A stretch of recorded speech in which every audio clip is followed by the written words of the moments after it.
Random House Audio presents 2 a.m. at the Cat's Pajamas by Marie-Helene Bertino.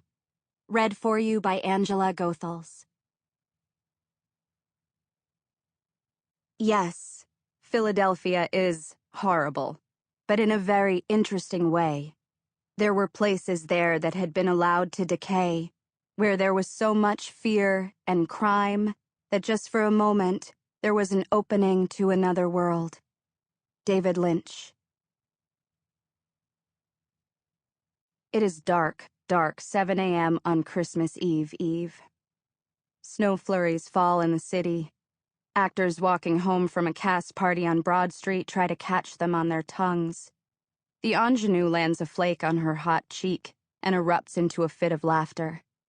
In Fishtown, a nightmare trembles through the nose and paws of a dog snoozing under construction flats. The Rittenhouse Square fountain switches to life with a pronouncement of water, while Curtis Hall musicians, late for final rehearsal, arpeggiate through the park. The flurries somersault, reconsider, double back. The 9th Street alleys bear witness as they softly change their minds. Mrs. Rose Santiago, shawl knotted beneath her chin, uses a broom to convince them away from her stoop. They refuse to land. She sweeps uselessly at the air. In her room, at the prow of her father's apartment, Madeleine Altimari practices the shimmy. Shoulders, shoulders, shoulders. In front of the mirror, so she can judge herself, face sharp with focus. It is the world's most serious shimmy. After 30 seconds, a flamingo-shaped timer trills and hops on its plastic legs. Madeleine stops shimmying and rejoins a menthol 100, dozing in an ashtray on her vanity. She exhales. Again. On the record player, Blossom Dearie says she's alive, she's awake, she's aware. Shoulders, shoulders, shoulders. After 30 seconds, the timer trills again. Madeleine frowns at herself in the mirror. Terrible. On a list by the ashtray, she marks 1 minute next to the shimmy, followed by a pert C-. She drags on the cigarette. The other categories, singing, scales, guitar, are unmarked. Madeleine is 2 days away from being 10. She wears a clothespin on her nose and the uniform for St. Anthony of the Immaculate Heart. A maroon sweater over a gray jumper, over a gold shirt, over a training bra with lemon-colored stitching, thick maroon tights. She is number 3 in 5th grade height-ordered lineups, behind Maisie, whose spine is shaped like a question mark, and Susan, the daughter of ballerinas. She read somewhere a clothespin worn religiously will shrink her unignorable nose. She thinks the occasional glimmers she can see through her window are snow flurries. She has trouble spelling the word rhythm. She likes when people in movies go to see movies.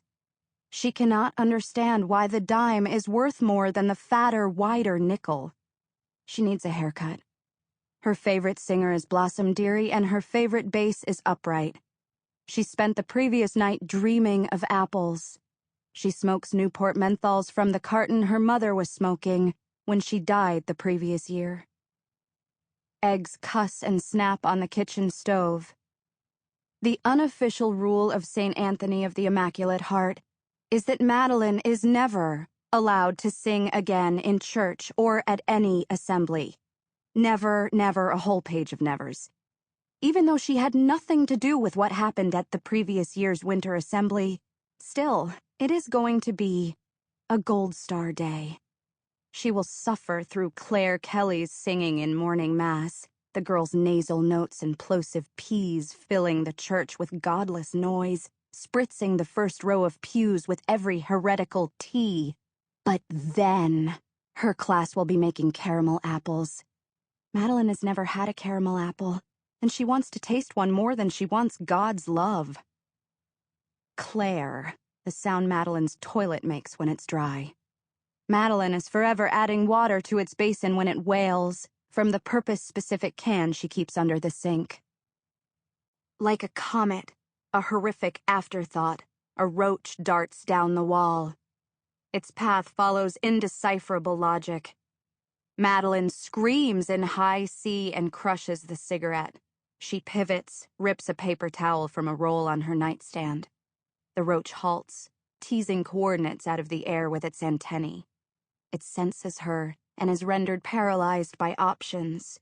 Madeleine closes her eyes, makes the sound of a train whistle on a prairie, and squeezes. 9th Street Market roaches are full and round like tomatoes. This one leaves a mark on the wall, but most of it gets flushed down the toilet. She scrubs her hands, breathes in and out. Every day more and more roaches.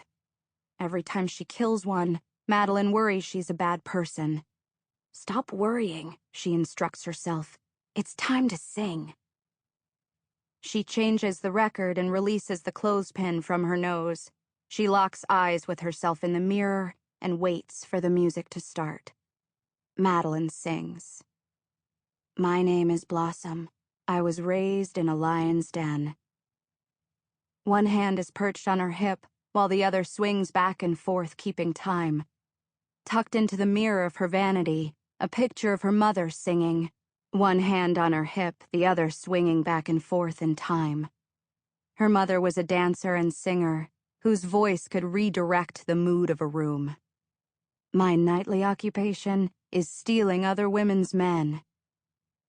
After the cancer spread to her lymph nodes, Madeleine's mother filled a recipe box with instructions on how to do various things she knew she wouldn't be around to teach her. How to make a fist, how to change a flat, how to write a thank you note for a gift you hate, how to be efficient. Whenever you are doing one thing, ask yourself, what else could I be doing? On one recipe card, Madeleine's mother listed the rules of singing. The #1 rule: know yourself. Madeleine knows she frowns in the silence between lines. She knows if she straightens her spine, she can hit more notes than if she hunches. She knows she makes up in full-throatedness what she lacks in technical ability. She knows how to harmonize with anything, with someone talking, that harmony is what melody carries in its pocket. She can burrow into a line of music and search out unexpected melodies. She can scat. She knows she scats better if she has eaten a light breakfast. She knows an empty orb hovers inside her, near where the ovaries are drawn on the fold-out in her health textbook, the diaphragm. In the diaphragm, the weather is always 70 degrees and sunny. Unable to be shaken even when she shakes.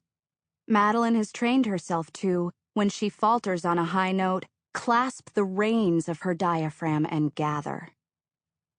The song is over. In her flamingo notebook, Madeleine marks Blossom's Blues next to singing. The scatting was flat, but had soul. B-, she writes. The eggs are ready. She slides them onto a plate and adds a square of toast and a spoonful of jam. She holds her breath as she steps into her father's bedroom. He is sleeping, his back toward her. She clears medicine bottles, an ashtray, a half-empty glass of water, to make space for the plate on his dresser. Normally, she leaves his breakfast and skedaddles. However, this morning, she wants to feel close to something. She places her hand on his arm. It moves up and down in sleep. Madeleine breathes in and out in time. Eggs, she whispers. In her bedroom, she peers through the curtains to confirm that the glimmers are flurries. Using mittens, boots, a scarf, and an umbrella, Madeleine turns herself into a warm, dry house. 7:10 a.m. In the back bedroom of the Kelly family's row home, Claire Kelly plats her second, perfect braid. She administers advice to her little sister, who sits on the bed transfixed. Claire is proud of herself for allowing Alyssa to pal around. She can learn from Claire's mistakes, not that there have been many, and her achievements, which have been plentiful, praise God. Student of the Week, Month, and Year certificates pose on her wall. Claire. Sample complete. Ready to continue?